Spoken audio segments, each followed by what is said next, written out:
हमारे व्यस्त जीवन में ईश्वर की आवाज़, सारे धर्मों का उद्देश्य, धर्म शास्त्र का उद्देश्य और उपदेशों का उद्देश्य लोगों को जगाना है। धर्म शिक्षा और उसका एकमात्र उद्देश्य लोगों को जगाना और उनमें आत्मा की चेतना लाना है। 32वां सामान्य रविवार 12 नवंबर 2023। पहला पाठ प्रज्ञा ग्रंथ अध्याय 6 पद संख्याएं 12 से 16 तक।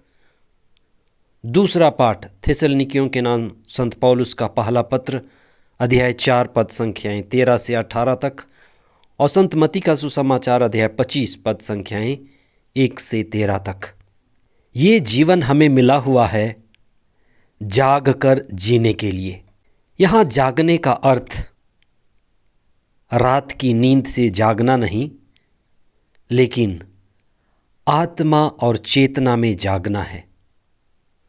आत्मा में होना और आत्मा की चेतना में जागना आध्यात्म है, और यही आध्यात्म जाग कर जीने का अर्थ है। होशपूर्ण जीवन जीना है। जीवन का उद्देश्य केवल कमाना, खाना पीना, सोना और मर जाना नहीं है।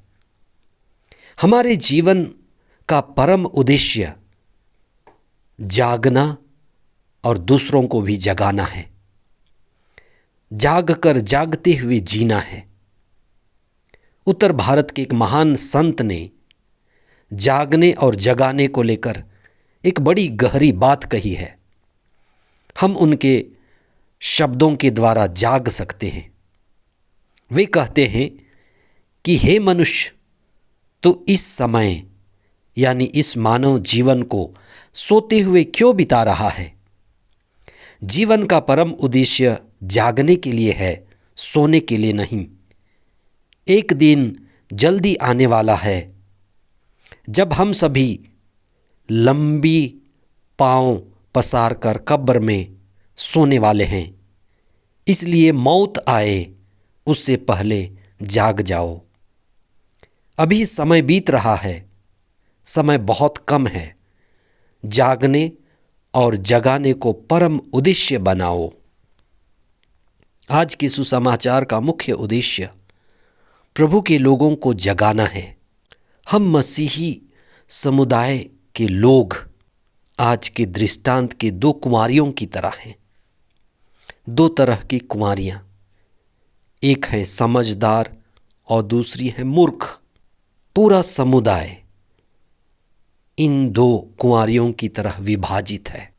मसीही समुदाय प्रारंभ से ही भ्रम में जीता रहा है। ईसा के दुख भोग, मृत्यु और पुनरुत्थान के समय से ही यह बात उठती रही है कि ईसा जल्दी आएंगे, और यह प्रचार बार बार किया जा चुका है, जल्दी आएंगे। और ये और अधिक भ्रम लाया है। दुनिया का अंत होगा और ईसा का राज्य आएगा। ये बड़ा ही सीमित और निकटवर्ती अर्थ निकाला गया। लोग मरते रहे हैं और अंतिम दिनों की शिक्षा और इस पर भ्रम जारी है। व्यक्तिगत अंत होता रहा है, कयामत की बातें चलती रही हैं, लेकिन संसार का अंत ईश्वर के ही हाथों में है।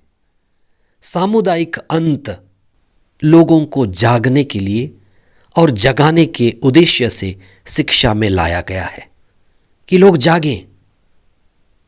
सुसमाचार का दृष्टांत सारी मानव जाति को विभाजित कर देती है कि कुछ लोग, अधिक लोग बेहोश हैं, कुछ चेतनशील हैं जो होशपूर्ण जीवन जी रहे हैं, वहीं आधी आबादी बेहोशी में पड़ी हुई है।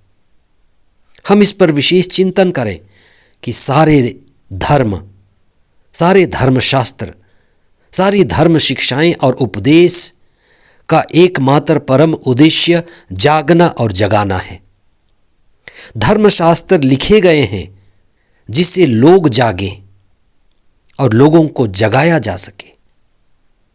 आज का पहला पाठ जो प्रज्ञा ग्रंथ का एक हिस्सा है, कहता है कि जो व्यक्ति प्रज्ञा से प्रेम करता है, बड़े सवेरे प्रज्ञा की प्रतीक्षा करता है, उसके लिए जागता है।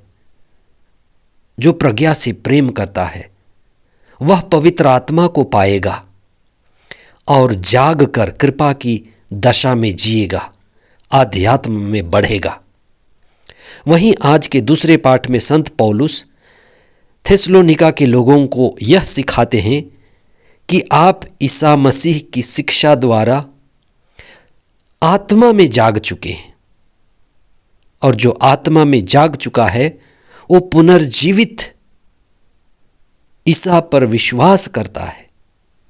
इसलिए जो लोग मर गए हैं, गुजर गए हैं, चले गए हैं, उनके लिए व्यर्थ रोना धोना और तड़पना और दुखी होना व्यर्थ समझता है।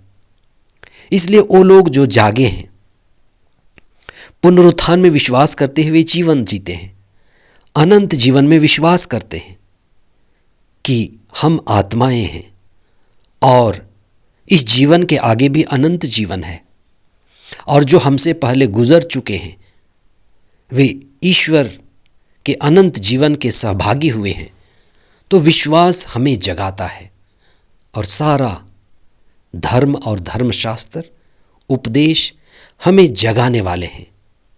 हम विशेष प्रार्थना करें कि हम निराशा से निकलें, दुख के आगे देखें, मृत्यु के आगे देखें और इस दुनिया के आगे देखें कि इस दुनिया के आगे भी ईश्वर की दिव्य दुनिया है।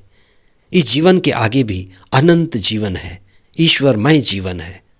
इसी विश्वास के साथ हम रविवार के विशेष दिन को जिएं, विश्वास में बढ़ें और पुनर्जीवित ईसा का अनुभव करें, अभी यहीं इसी समय। आमीन।